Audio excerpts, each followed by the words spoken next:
Well, the first workshop is the Present It workshop. So we're going to talk a little bit about, not necessarily just about presentation skills. I mean, I'm going to talk a little bit about presentation skills and how you should go about putting your presentation together. But more specifically, I'm going to talk about the two different types of presentations you'll want to have ready to go for the day of the showcase, and who you should consider your spokesperson.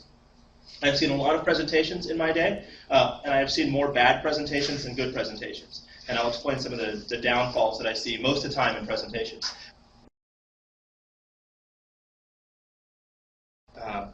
Here's what we are going to talk about. I'm going to tell you a few of the things, share a few of the things that I've heard from investors, things that investors sitting on panels, listening to presentations, actual concerns that they have when they've sat through poor presentations. I'll also talk a little bit about the importance of swallowing your pride. In fact, I realize that these first two points have to do with some sort of oral fixation that I still have not overcome, so we'll see how that goes. But swallowing your pride, why you should, maybe not be the person that's actually presenting, and I'll share some horror stories, very true horror stories of combinations that I've seen. I don't know why Michael is laughing. All names have been changed to protect the innocent. Then I'll talk about the two different types of presentations. The one presentation that you'll need to have ready to go on the showroom floor when you're doing the showcase, and then the second presentation, which would be the 5-minute presentation you'll do if you are one of the selected companies at that next stage. There will be, of all the groups that are available, there are two different categories, right? There's the zero code and the in progress. There will be 3 from each category that will be selected to actually give a presentation on the main stage, as we're calling it. So you'll need to be prepared for both if that were the case. And then I'll talk a little bit about the next steps, what you should do after this, immediately afterward, instead of, you're going to rush home, and I know some of you want to write code, but others will want to go home and write, a presentation, by the way. So let's start with some horror stories that I've heard from investors. First of all, it's just too little focus. Most of the presentations are going to be that investors want to listen to are going to be between 5 minutes and 15 minutes. If you ever have the opportunity for a 15-minute presentation, you're probably wasting about 10 of those minutes because most good presentations can be boiled down to a good, solid 5-minute presentation.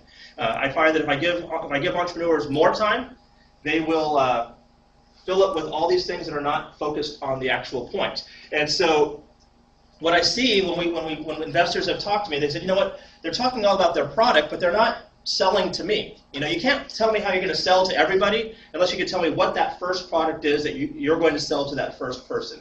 So you want to really focus your presentation on what your product is and how you're going to transact that product. Even if your product isn't for sale, let's say it's a free download or a free application. How are you going to get folks to download that application? One of the phrases I hear all the time is these puppies are going to sell themselves, or my marketing approach is for it to go viral. All these things that just kind of make me chuckle and cringe at the same time. If you have a lot of focus specifically on the product and how you're going to move that product forward, it's going to make your presentation that much stronger. The second point is not just too little focus, but too much fluff. It's almost like the presenter wants to impress the panelists with their knowledge, and the panelists really aren't impressed. You're impressed. You sound really good, and your families are back there glowing because their son or daughter just sounds brilliant. But the panelists don't care about all that fluff. So you'll want to keep your presentation essentially free from industry jargon. Don't try to impress them with the various coding languages and programming languages you know. Just use enough to show that you are an expert. We'll talk about that as we talk about credibility a little bit. But don't fluff it up. Be very specific and only use information because you have on the showroom probably 30 to 60 seconds to impress them. And then on the main stage, you'll have a max of 5 minutes. You'll want to keep it pretty concise and cut all the fluff out. The third thing is just tons of flaws. We have sat through presentations that are flawed from the moment the person gets up and opens their mouth. Either the demonstration doesn't go right or the PowerPoint is messed up. It just shows a lack of preparedness. And I have seen some great pieces of technology fall flat on their face due to the flaw. And it's operator error. It's not, the technology is fine.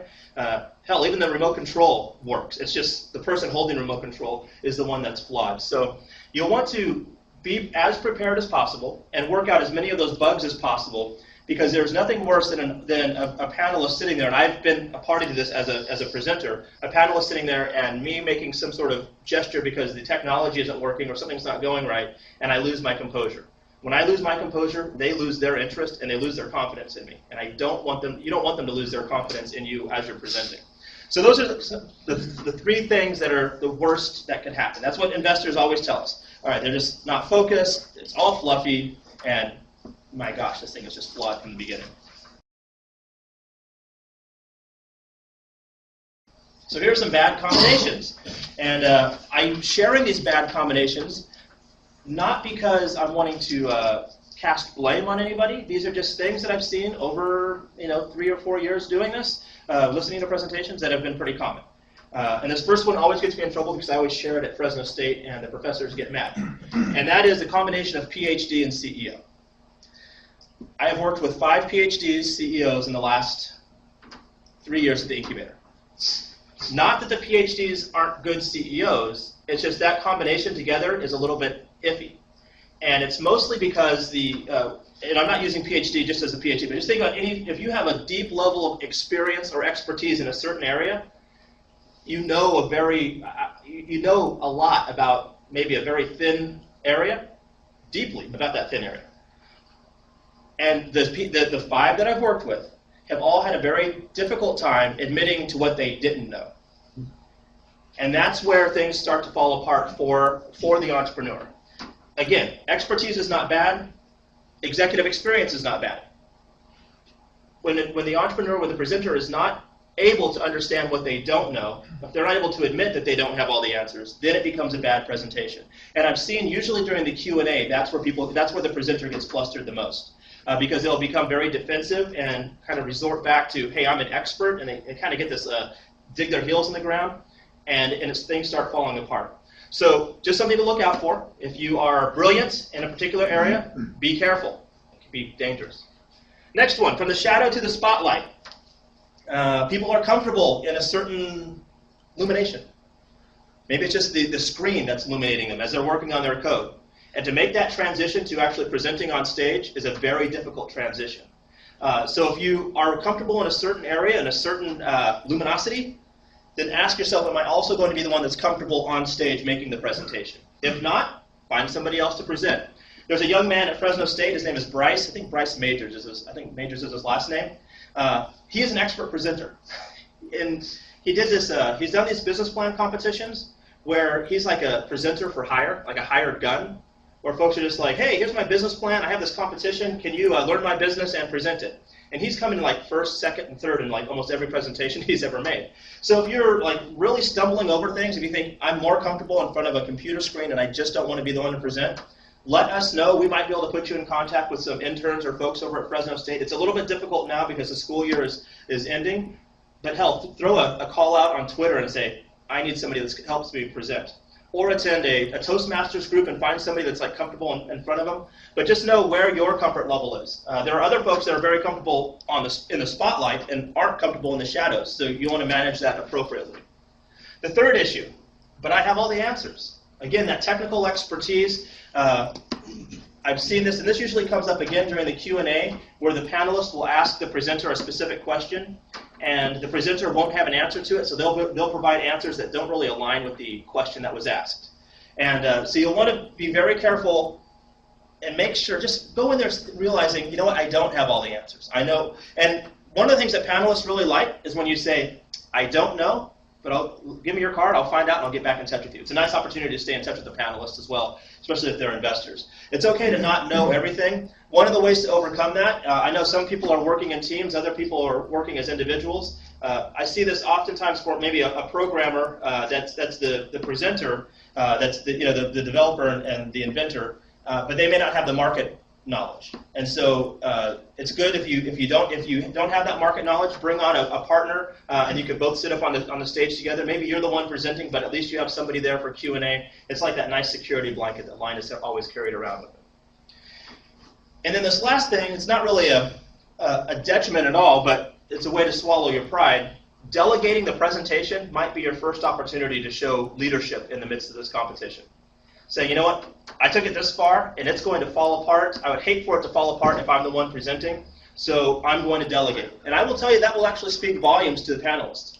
If they see that, because part of this is not just the cool factor of your widget, It's your ability to maybe take this widget to the next level, and part of taking it to the next level might be your willingness to sit on the sideline a little bit and let somebody else take the ball and run. Now the showcase floor. So when I'm thinking about sex appeal for your elevator pitch, this is you at the bar, and I will apologize to the two females. All of these are male slanted to female. I just took the numbers and ran with it, so forgive me. I didn't use gender neutral pronouns. So the first thing when you're like trying to persuade somebody, because the elevator pitch, like I said, is just a way to engage them. The goal of the elevator pitch, let's use the 30-second model. If you speak for 30 seconds, your goal is to get them to stick around for 3 minutes. After that 3 minutes, they want to schedule a half-an-hour meeting with you, and after that half-an-hour meeting, they want to spend 3 hours with you, right? It's this progressive way to get to know, this courtship, this little mating dance. So the first thing is the usefulness. You know, when they're interacting with you, and you're telling them about your product or your solution, talk about its utility. What can it actually do? Now, this is not the order. This is just what the judges. This is based on the judging criteria. So the judges during the showcase are saying, is it even useful? You know, are my needs met? My basic needs met? Secondly, is it pretty? Right? If we're thinking about the dating world again, would I like carrying this person on my arm with me? Are they attractive? So the user interface is very important. Aesthetically, functionality, from a function standpoint, it has to be something that people are going to enjoy using. That's what the judges are going to look at. Third one is differentiation. I went to church with my mom on Mother's Day, and she lives in Madera. I was by far the youngest person there, and I was by far the flashiest dressed because I had this like really patterny shirt on, and I had the darkest skin. So I was like, I mastered differentiation like on 3 different levels at the church, and it was people came up and talked to me. I wasn't really comfortable, but they came up and talked to me nonetheless. What makes your solution different than everybody else's that's out there? I mean, the investors or the panelists do want to know that. So if it's a scheduling piece of software or a social network, what makes it different than other solutions that are out there? So you'll want to talk about the gap that exists between what exists and what you're offering. Coolness is just coolness. Right? This is the reputation maker. If I'm carrying this app, I have an iPad. Just recently got my iPad, and I really only use it. Right, I haven't delved into like how to really master it, but I love Netflix. Like I use it for Netflix right now. It's a portable TV for me. But I just feel really cool carrying it. It's like, wow, it's cool. I get to carry it around. When I walk in, people are like, hey, is that the right? So we want your solution to have like that sort of impact. Like, what's the cool factor that's associated with it? Next area is people's choice. So you're not just there to impress the judges. So this elevator pitch shouldn't just be for the group that comes up with clipboards. There is a people's choice variable in the showcase vote. So do other people like you? So it's not just okay if the girl likes you, but do her friends like you also? Can you be voted as most popular on campus? That is an important quality. And then the last one is does it work? I mean, can you at least demonstrate it? It's great to say this network is going to join people together, or this solution is going to be able to provide X, Y, and Z. But show us what it really does. There has to be. It's a showcase, so that's one of the reasons. Show us what the solution really looks like, at least from a demonstration standpoint. And as I mentioned before, know exactly what you can demonstrate and what you can't demonstrate. What feature sets are ready to roll out and which ones are still on the back burner, because the last thing you want to do is start rolling into things where you get bugs and errors and whatnot.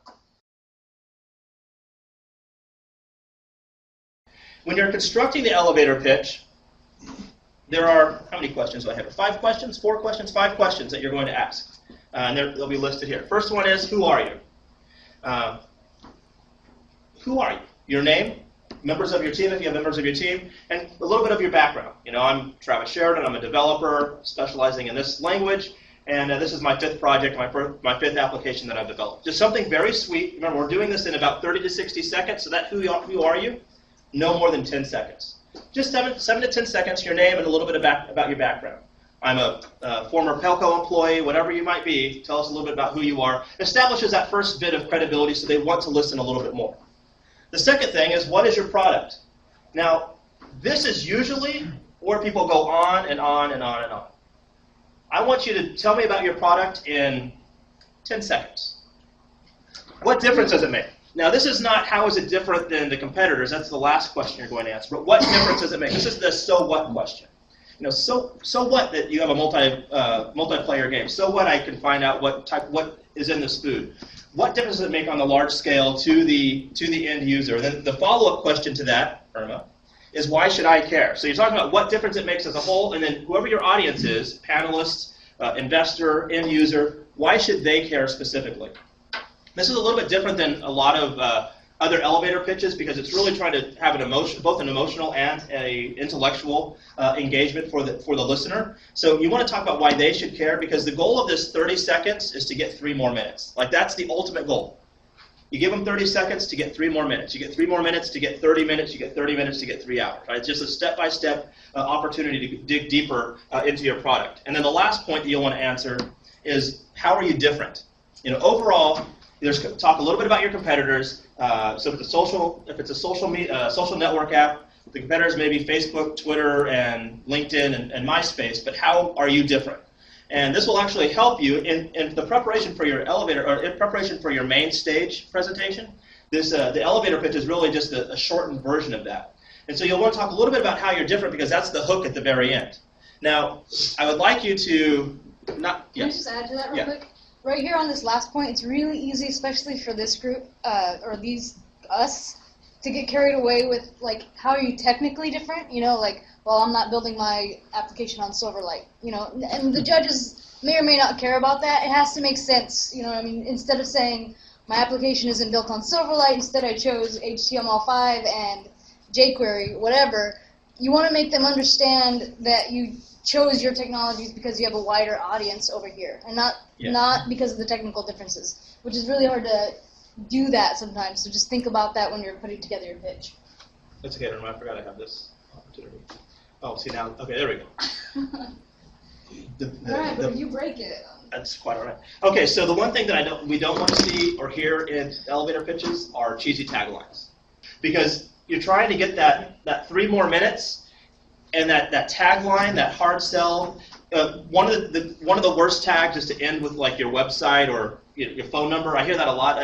Most people almost create their elevator pitch as if it were a radio spot, and so they'll give their website or some sort of contact information at the very end. That's not the point of the elevator pitch. So just avoid as many cheesy taglines as possible. You want this to be informative and engaging.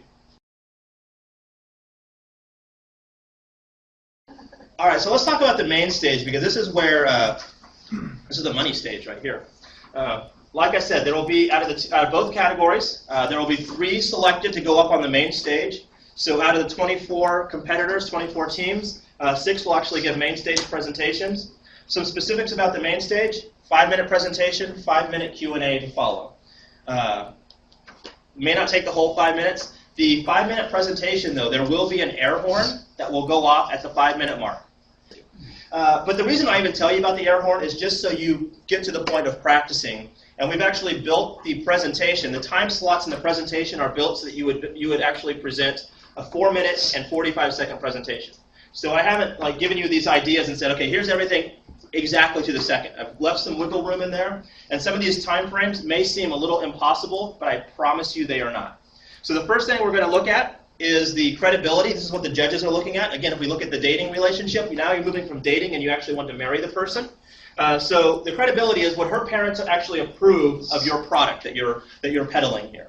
You know, would they be able to go to their Rotary meetings or their Lions Club meetings or their church functions and say, oh, this is my daughter's product that she's bringing into the household. We're very happy about it. The second thing you want to think about is the marketability. Your product should be something that everybody just wants. It has a market that's specific, and you know how to market it. You know how you take it to the reunion and how you're going to show it off to your classmates. The third point would be business model. Oh, yes, the business model. We are going to have another class. It's May 24th and 25th, another workshop that's specifically on the business model. Even if you have a free download and there's not a monetary element to your business or your product, you still need to know how you're going to sustain it. You know, are you going to continue to put money into it so that people can continue to download it for free? Is it going to be a free download for a while and you're going to eventually convert it into a paid service? What are you going to do and how are you going to charge for it? So there will be a portion of the business, the presentation that will cover that. We'll also talk a little bit about scalability and saleability. I always like to think of this one. I remember when I got married, my mother-in-law said, "Well, are you always going to drive that same?" Because I had a beat-up old car. She said, "Are you always going to drive that car?" Well, it's the car I have. She wanted to know if I was scalable for her daughter, and so I eventually scaled up to a Camry. I felt pretty good about that for my Ford Escort. But how is your product going to scale? Are you going to? Is it okay? When you have some localized, smaller hosting and whatnot, or are you going to need larger hosting eventually? And how are you going to plan for that? How are you going to plan for it if there's an immediate demand for your application? How are you going to plan for rolled out feature sets? These are all things that you're going to want to discuss so that you can present your item, your product, as the best in the showcase. And then the next point would be the use of the award. I always said use of funds, but it's not as much about use of funds as it is the entire award or reward or prize. So there is a cash component, and there will also be in-kind services. Those should probably be finalized. Irma and I are still pulling our hair out with a couple of our sponsors, but they should all be finalized within the next 2 to 3 weeks. And so when that final list is out, you all know, you can start putting together your presentation and saying, well, here's the prize package. How would we start dividing this up, and how would we actually use it? That is a key component to the presentation. It's not a huge weighted element, but it is a key element because we're telling our sponsors and we're telling our community that you all are going to have applications that can scale, and these prizes are worthwhile because they could help you grow your business if you want to actually turn this into a business. And then the final point is your presentation style. Essentially, if we're using the same dating or courtship metaphor, what was the proposal like? When I proposed to my first wife, my only wife, no longer my wife, when I proposed to my ex-wife, I had no money for a ring. All I could get her was, so on Christmas Eve, I had a box wrapped, and in the box was a wedding planning book. That was like my engagement gift to her. I think she knew, because she knew we didn't pick out rings, but I gave her the gift, and she knew I got on one knee, I gave her the gift. She opened it, she seemed excited, I got up to give her a hug, I tripped over a couple of boxes, fell into her, and we fell into the Christmas tree. Didn't knock the tree over, but we fell into the Christmas tree. So it was memorable, and I've seen presentations that are like that. They're memorable, but not for the right reasons. You will be judged on your presentation style. So if you're not a good presenter, if you're not a comfortable presenter, if you're not articulate, or if you speak too quickly, or you get flustered when technology doesn't work, pull yourself out of the presentation role and have somebody else present for you. So here's how the presentation actually breaks down, second by second. The first 30 seconds is a team overview. Now, if you have a team, like I said, like we said, I think the largest team has about 5 or 6 people on it. There are not going to be introductions by every single person on that team. You essentially just want to establish credibility in 30 seconds. This is our team. These are other projects we've worked on outside of this event. This is why this team, or I am the right individual to take this idea forward. 30 seconds, you really don't have to give anything more than that. Maybe some educational background, work experience, some sort of technical experience. Give us 30 seconds so that we can establish that we want to listen to you for the remaining 4 minutes and 30 seconds. The next 30 seconds is comprised of the customer problem. I have to only give you 30 seconds for this, because you can go on and on about the plight of your customer or of your user, how they are economically disadvantaged, and that is a snowball effect that causes this, and ends up 5 generations from now they're going to be extinct as a race. I don't know. People will go on and on about their problem. I just want to know what the customer says. Crap, I don't have blank. They see your application, and that blank is now filled. So give us 30 seconds, very simply, about your customer problem.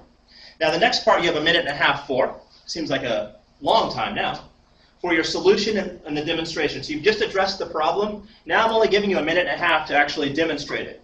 I recommend using screenshots as much as possible and not trying to do a live demonstration. There's just more that can go wrong with a live demonstration. And if you think about it, during the showcase, the panelists and the audience have all experienced your technology, your widget, your application.